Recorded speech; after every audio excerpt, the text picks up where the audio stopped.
The need for self-esteem.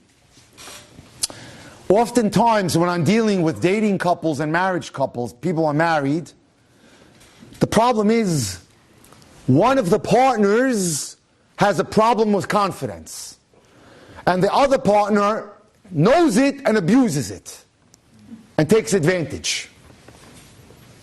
And that's a problem. I'll talk about it a little bit and what needs to be done about that. Many of the divorced people that I deal with, because they come to me for second shidduchim, and I do a lot of that, is because somebody abused somebody, verbally abused somebody, took advantage of that. So let's talk about that a little bit. You know, I tried to give you tonight a little timunah of some of the things that I see. It's hard to cover everything. Be'ezat Hashem, I'll come back, I'll do whatever you guys want. You just tell me. But I want you to understand and to get educated. You know, you wouldn't drive a car without a license, and in order to have a license, you got to take a test, and you have to study. So let's study a little bit what's going on so we can avoid these problems. And you can always improve. I talk to myself how so many of the mistakes I made in marriage, Baruch Hashem, through education, through Sfarim, through reading things, you can get it better. And Rav Zelig Bliskin says, you know what, let's begin again now. So we're beginning again. Every person in a marriage, every partner in a marriage must have a healthy self-esteem in themselves, right? In order to understand and accept their wife or their husband. It's not that you are Baal Ga'ava by having confidence and that you think you're always right. No. It means that you value yourself. And that's important. You think positively about yourself. You think positively about your abilities. I'm a good cook. I'm a good salesman. And you value your opinions. And you don't talk down about yourself. Feel good about yourself.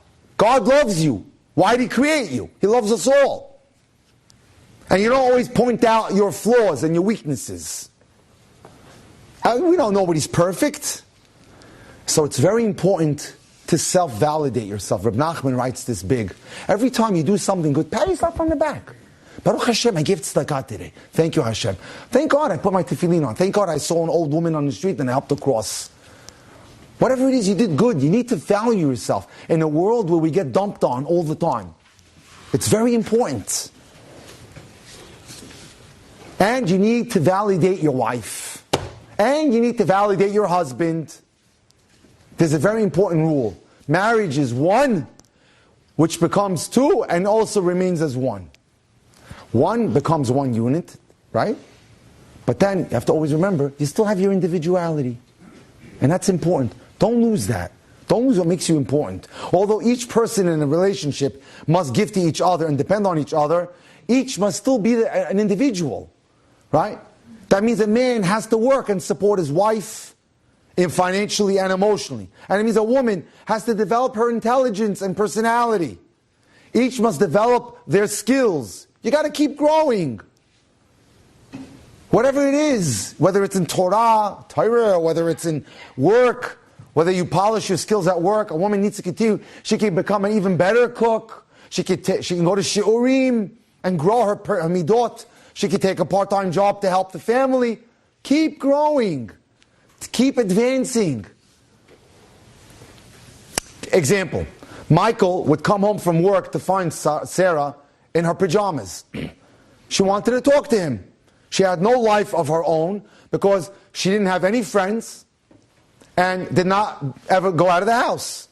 Because she was desperate for attention, she didn't let him call his friends or bring home any work.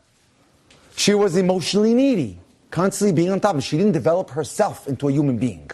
And that's important. How do you develop that? If you feel insecure, find it. What is it about you that you're good at? Are you a good painter? Paint. Are you a good cook? Cook. Whatever it is that you're good at, spend a lot of time doing that. You know why? Because the world's going to value you for that. And then you're going to feel your confidence grow. Spend time in what you're strong at. That's key. That'll build your self-esteem. Whether it's singing, sports, exercise, or you want to do tzedakah work, all these are rewarding activities. Become better at something that you can become proud of. And that's important, because if the person has a lack of self-esteem, then it really eats away at the fabric of the marriage. And that's what leads to these, marriages where you have this shift, and one person starts to push that button again and again until the person feels like they're worthless, and bar minan could lead to a breakup. You've just experienced another Torah class brought to you by TorahAnytime.com.